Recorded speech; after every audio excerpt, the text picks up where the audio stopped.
Hey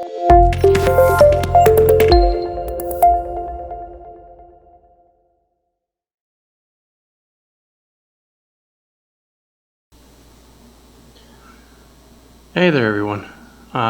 This morning I was on GSPro doing some testing of the short game, identifying some differences between the short game in GSPro and Nicklaus Perfect Golf, the previous game that we used, to see how our physics are coming along, and I figured why not just go ahead and create a video along with it so I can show the results.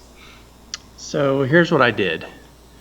Basically, I went to a flat green on GSPro and I hit 4 shots, trying to carry the ball about 10 and a half yards.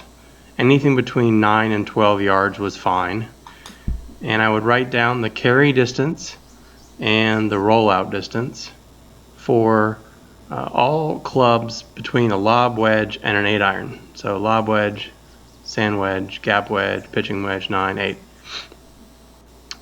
And then I did the same thing so I did it on both. I did it on Nicklaus Perfect Golf, and then I did the same thing on GSPro. I wrote down all the results.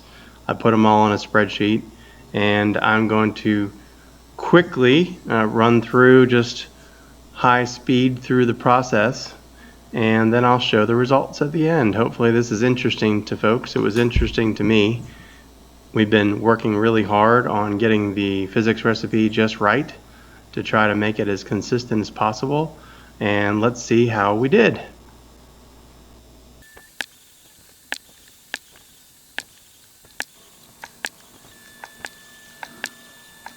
So as I mentioned, I did this for hard greens, normal greens, and soft greens. So you're going to see the results that will include those green settings. We work to make them as consistent as possible from green type to green type. Wow, I'm getting a workout here, can you tell? So we're just now finishing on soft. The expectation is, obviously, the firmer the green, the farther the ball rolls out.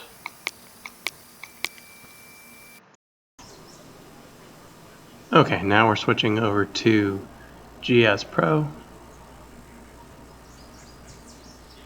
Very flat green once again. I believe I started on hard settings. Let's see here.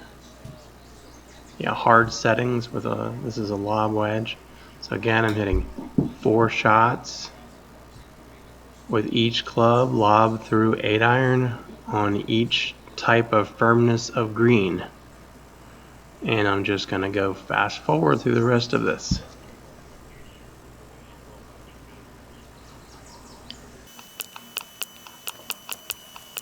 So if anyone's familiar with the rule of 12, I had just learned about it myself, and it basically gives an idea of what clubs and what ratio you should see. I forgot to mention that this is stemp 10 on both games.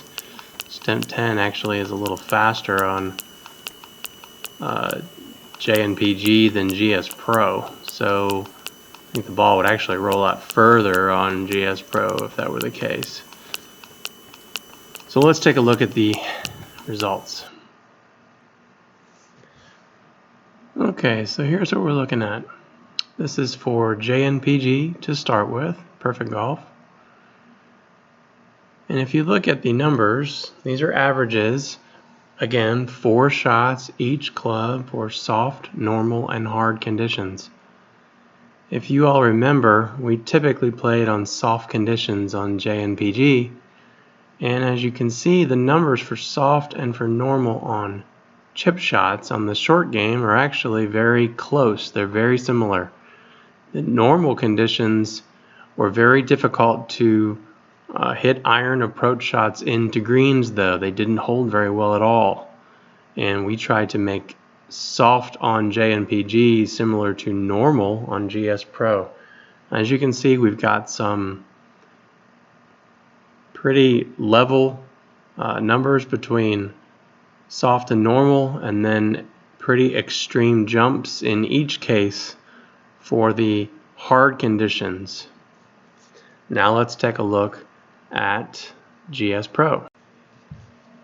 All right, now let's have a look at the numbers for the GSPro. Again, these are averages, and we're talking about if I carry, as an example, that number 3, if I carry an 8-iron 10 yards, it'll roll out and finish at 30. So it's a 3-to-1 ratio. And as you can see, there's a steady progression from lob wedge to 8-iron as expected, similar to JNPG. What personally I like to see here is that there's also a steady progression from soft to normal to hard per club. There is no jump. You know, take these images for what you will. The data is unbiased. I simply hit shots. I collected the data. I put them in a spreadsheet, and I'm showing you the results.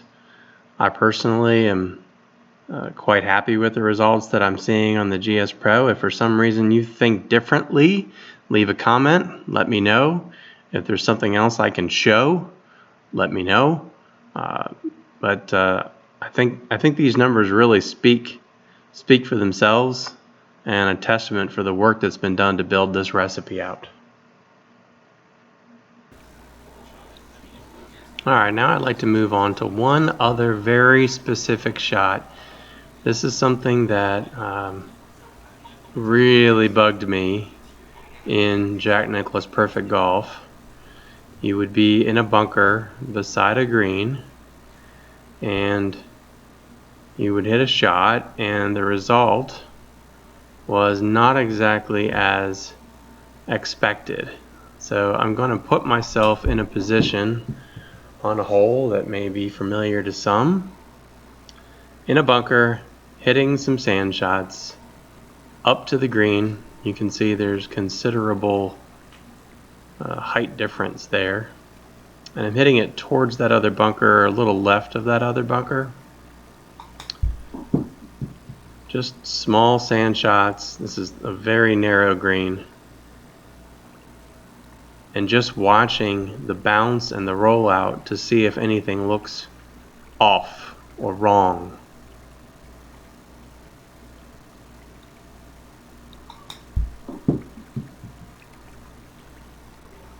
Alright, that one hit into the bank and popped up slightly. The other shots landed on top and rolled out more. Nothing really wrong with any of those. Now I'm going to Nicklaus Perfect Golf, same spot. I'm going to aim over here to the right like I did previously. And I'm going to hit some shots and see what kind of results we get. Very short little lob wedge sand shot. Huh. So that's interesting. Ball actually spun back. I don't know about you, but when I'm 100 yards out, I might hit a shot that might spin back, but the odds of me hitting a shot that lands on a green and spins back from a bunker are pretty slim. And wow, how about that one? Even worse.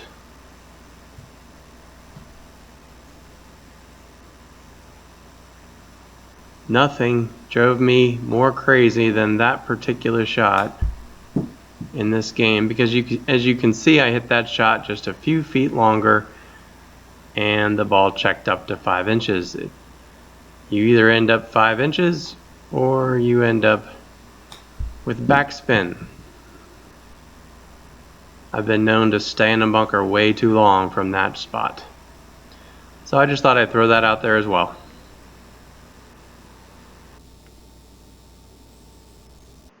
Alright, so I'll just leave these up on the screen to finish this particular video, just to give you one last look at the consistency and the results that we're seeing in the short game area, GSPro versus JNPG.